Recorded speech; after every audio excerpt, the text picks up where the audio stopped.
Sekelompok gangster beramai-ramai ingin mengeksekusi seorang preman yang terkenal memiliki ilmu kebal. Satu-satunya cara menghabisi preman itu adalah dengan menenggelamkannya ke dasar laut. Setelah mereka berhasil menjebak preman ini dengan memberi obat bius pada minumannya, akhirnya skenario itu pun bisa dijalankan. Mobil itu akhirnya dilempar ke laut dan dibiarkan tenggelam ke dasarnya. Ketua Jae-sung sangat puas dengan kematian Ju-won beserta bosnya. Itu artinya tidak ada lagi orang yang akan menjadi penghalang baginya untuk menjadi satu-satunya ketua gangster di kota ini. Sementara Ju-won hanya bisa berontak di dalam mobil yang pelan-pelan tenggelam. Dan akhirnya setelah sekian menit tenggelam, mobil itu pun akhirnya sampai juga ke dasar lautan.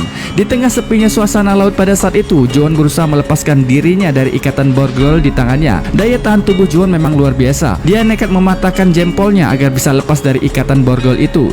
Setelah lepas, kini giliran tali yang mengikat lehernya. Saat dia melihat kakak pertama, Ju-won tak bisa lagi berbuat apa-apa karena kemungkinan dia sudah tewas. Lalu dia pun cepat-cepat keluar dari sana. Di tengah perjalanannya menuju ke permukaan, Ju-won mulai kehabisan napas, wajahnya mulai pucat karena kurangnya oksigen yang masuk ke paru-parunya. Di tengah kepanikannya itu, tiba-tiba dia melihat hal yang luar biasa di sana. Seekor ikan besar menghampiri dirinya. Lalu tak lama kemudian ikan itu pun pergi meninggalkan Ju-won. Dan detik itu juga entah kekuatan dari mana semangat Ju-won mulai bangkit kembali. Dan dia pun berhasil kembali dari kematiannya. Sekarang dia tahu apa yang akan dilakukannya setelah ini.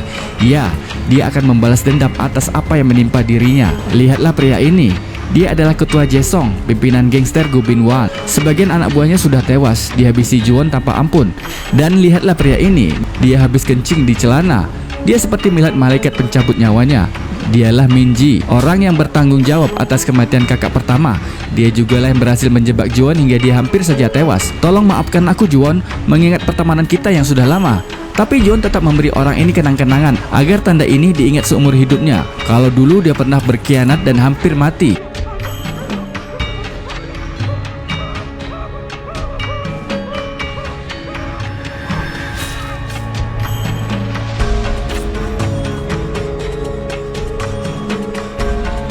Ju-won akhirnya pergi dari situ. Dia menghilang di kegelapan malam.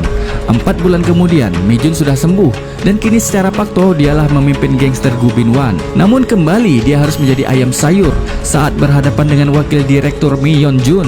Ternyata saat sekarang adalah waktu yang tepat bagi wakil direktur Mi Yeon-jun untuk memulai proyeknya. Dia mencari orang-orang dengan kemampuan spesial di seluruh pelosok Korea. Dia ingin merekrut mereka untuk menjadi seorang agen rahasia.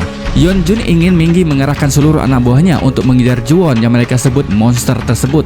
Dia ingin memeriksa kemampuan Ju-won dalam bertarung. Apakah dia cocok dengan kriteria yang dia cari? Bagaimana strategi mereka untuk menangkap Ju-won?